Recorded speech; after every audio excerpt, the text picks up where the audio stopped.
Who'd win in a fight, Lemmy or God? Lemmy. God. Wrong, dickhead. Trick question. Lemmy is God.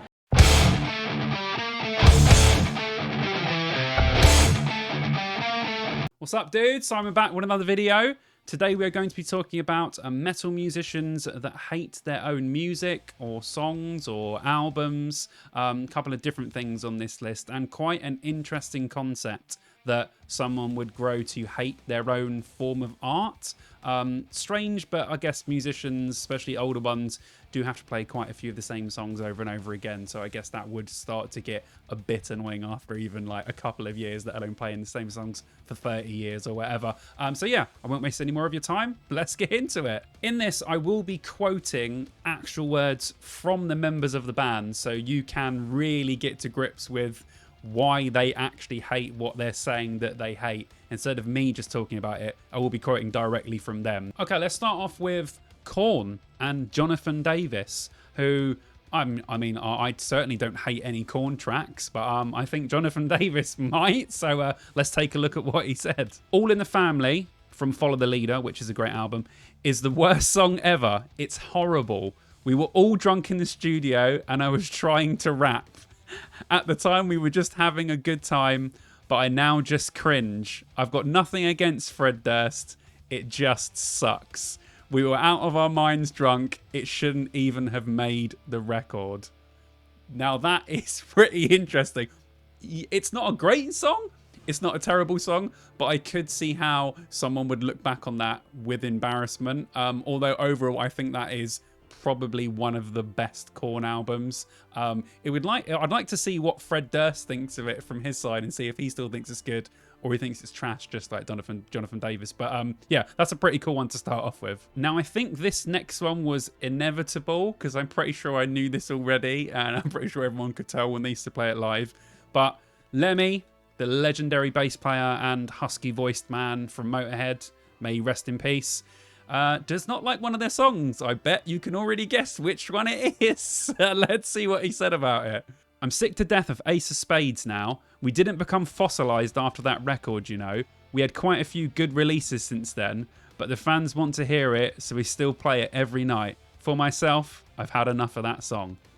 So yeah, he doesn't hate it. I guess playing Ace of Spades would be annoying. I think Motorhead have got much better songs. Obviously, that is the most popular one, the one that a lot of people would know. But you could see why Lemmy would get annoyed playing that all the time when Motorhead really do have some fantastic stuff. I recommend, if you really only know that song by Motorhead, please go and listen to more Motorhead because they are hugely worth it and they have influenced a plethora of bands that you can sort of still feel that today.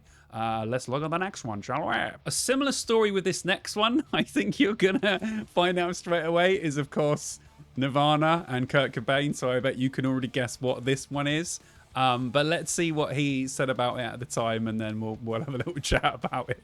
I can barely get through Smells Like Teen Spirit. I literally want to throw my guitar down and walk away. I can't pretend to have a good time playing it. Now, one thing I would recommend you guys checking out is Nirvana's performance of Smells Like Teen Spirit on Top of the Pops, where they make no effort to play the song properly at all. They swap instruments, although the mic was live, and Kurt Cobain just sings really slowly, really weirdly. He sounds like Morrissey or something, puts the microphone in his mouth. It's fantastic. But it just shows you, even at the time, they really hated playing that song. And it's great because it got them huge. It got them massive.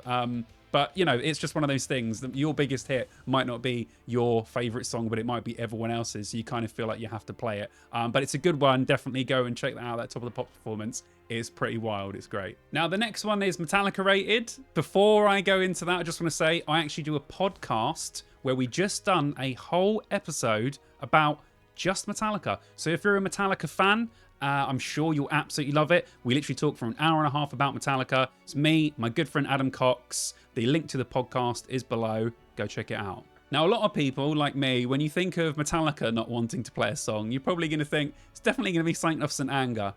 No, it's not. Let's see which one they don't like. So this was before playing the Ride the Lightning track Escape in 2012 for the first time live. This is James Hetfield quoted. A song that we never wanted to play live ever is now on the set list. You can sing along if you want. It might help. No, don't do it. Don't do it, Lars. Are there any other songs left that we haven't played? So that's an interesting one. So they're probably thinking, hey, we've probably played every single Metallica song live. Let's try one. And James is probably like, this is a really, really bad idea. And the other guy's probably egging him on just so they can play it live to say they've played it live, possibly. I'd love to hear them play that this year at Download and look at James Hetfield's reaction. But yeah, that's actually a really cool one. Now we move on to one of my favorite things, nu metal. I just done a video about nu metal, top 30 nu metal albums. It's my last one. Go and check it out if you haven't. Let's see what Chino said about a Deftones song. On Back to School Mini Maggot, I remember the record label sitting me down and pointing out Papa Roach and Linkin Park had sold 6 million albums when we hadn't sold a tenth of that. To me, they were saying that they wanted some rap rock. At the time, I was already way over making music like that. My response was no way at first, and then they pointed out the chorus of Pink Maggot was so great, so they asked me to rewrite it as a 3-minute song. They kept hounding me about it, and I was like, watch this, because formulaic songs are so easy to write.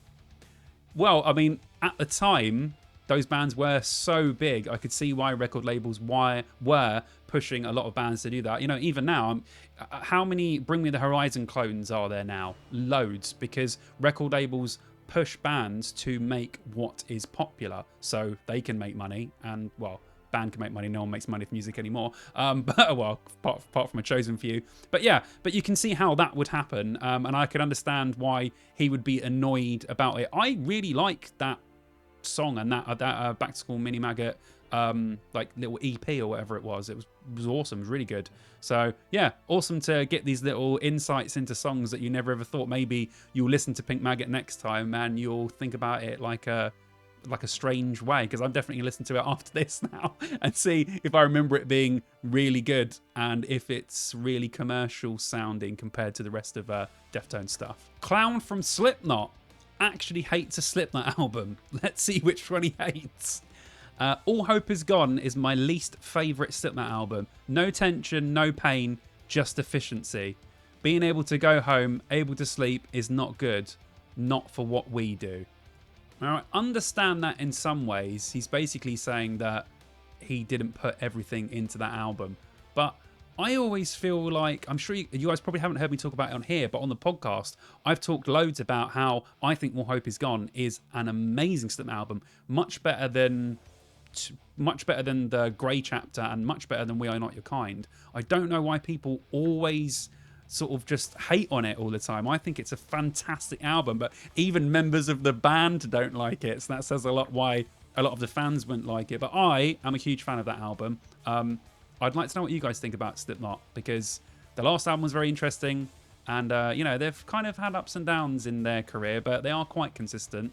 But I'm babbling. We could do a whole episode. I'll do a whole Slipknot episode. We'll do that. Don't worry about it. Yeah, let's move on to the next one. Amy Lee from Evanescence. Now, this is an interesting one, which brings up a lot of things about writing songs when you're young and then listening back to them when you're older. Let's see what she said. There have been times where I just hate My Immortal. You listen to your old stuff like, oh, I was 19 years old and I didn't even know what I was talking about.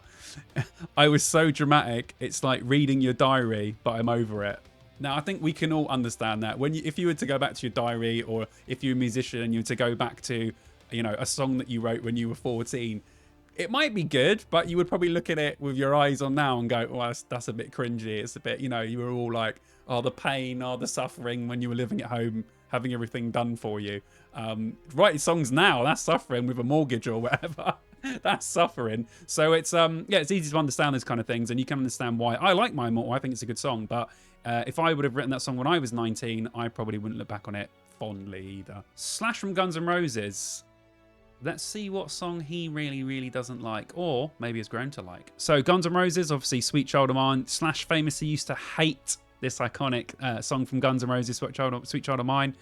He said, I hated it for years, that he admitted, but it would cause such a reaction, so I've finally gotten to appreciate it to this day. And of course, Sweet Child of Mine remains the #1 single of the band's career. Understandable, a lot like the others, you know, like Motorhead and Nirvana. Those big tracks probably won't always be the ones that the band like playing the most. Also, I think with a lot of hits, you always hear stories about bands saying that the massive hits are always the ones that are like the quickest to write, like they just come from nowhere, like boom to them, they write it and it's done. And the ones that they really spend time crafting are the ones that they really, really like. So I think it's quite a big trend when you have a massive smash hit when you're a band. I mean, Guns N' Roses have a few smash hits, but I think that's a great song. But yeah, playing it for, you know, like 25 years could get rather annoying. And finally, let's end with some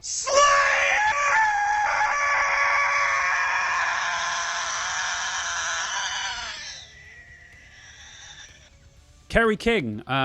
It says ex-Slayer, because of course they are retired now. There's a handful of songs in our history that I'm like, God damn, I hate that song. Like, I effing despise Desire, and I hate Cleanse the Soul. I like both of those songs. So it's crazy that bands that what you consider to be really good songs, they hate them, which is crazy. But Kerry King's like seems like the sort of person that might hate his own stuff. I'm sure he's really, really cool. I love Slayer. I take it all back. I love you. I love you, Kerry. Don't kill me. Yeah, so there you go. Some metal musicians who hate or don't kind of like their own music. I had real good fun, like, getting all this list together. I've got some great videos coming up in the future over the next few weeks. You guys are going to be blown away, hopefully, with the stuff that I'm bringing out. And can I just say, why are only 7% of you subscribed? Please, if you like the channel, please subscribe. I am making some awesome stuff on here, and people that come back constantly will tell you that. Thanks to everyone who constantly watches me. It's always appreciated. And I'll see you dudes in the next video.